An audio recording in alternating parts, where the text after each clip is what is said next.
मेरा नाम भरत बानाइत है। मैं नागपुर से आया था जो जंतर मंतर के लिए प्रोटेस्ट किया था।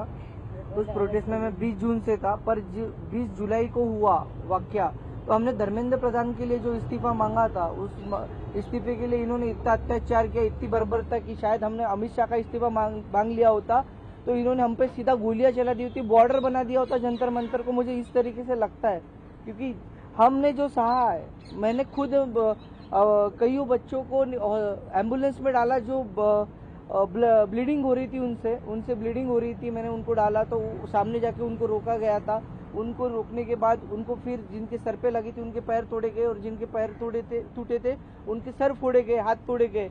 मतलब इस तरीके का वाकया हमने देखा और अभी तक जिंदगी में मैंने ये ऐसा दिन कभी मैंने अपने जिंदगी में नहीं देखा और ये मेरे जिंदगी का ब्लैक डे था और ये जिंदगी में किसी के नहीं आना चाहिए। इसलिए सबने एक साथ सब खड़े हुए और जैसे मुझे मारा गया तो लोग मुझे देख के आए, पर अभी हमें लगता है कि उस दिन अगर हम रुकते नहीं जंतर मंतर पे तो ये लोकतंत्र का आखिरी दिन होता।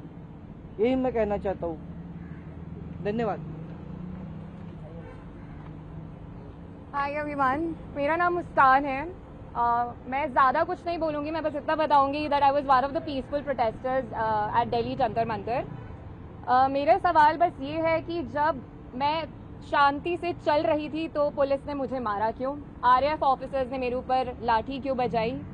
और जब ये साफ साफ रूल है कि आप थाई के ऊपर नहीं मार सकते हो और एक मेल ऑफिसर किसी लड़की को नहीं मार सकता, तो एक मेल आरएएफ ऑफिसर ने why did he try to jab a baton into my buttocks? मेरा बस इतना सा सवाल है। और अगर इसके लिए जिसको भी उसने ऑर्डर दिया था अगर वो आके मुझसे माफी मांग ले तो मुझे भी बहुत खुशी मिल जाएगी। एंड सेकेंडली, क्योंकि मैंने बोला कि मेरा नाम मुस्कान है, मैं एडिशनली ये भी ऐड करना चाहूंगी कि सर ने मेरी शर्मा है और ये मैं इसीलिए बता रही हूँ क्योंकि आजकल हर कोई मान के बैठा है कि मैं मुस्लिम हूँ और इसीलिए मुझे और ज्यादा गालियां मिल रही हैं। And that does not tell anything about me but that tells a lot about the narrative जो इस कंट्री में अभी सेट हो रहा है कि अगर इसने सरकार के खिलाफ बोल दिया तो ये तो मुस्लिम है, और जैसे ही आप किसी को मुस्लिम बना देते हो समहाउ वो अपने आप ही एंटी नेशनल कैसे बन रहा है।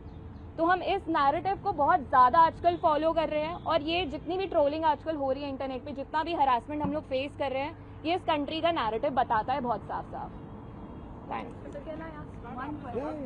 आप सब लोगों से सवाल है कि आप कह रहे हो इंटिमिडेट किया जा रहा है, आप कह रहे हो डराया जा रहा है, आपके ऊपर एक्शन हो रहा है, इवन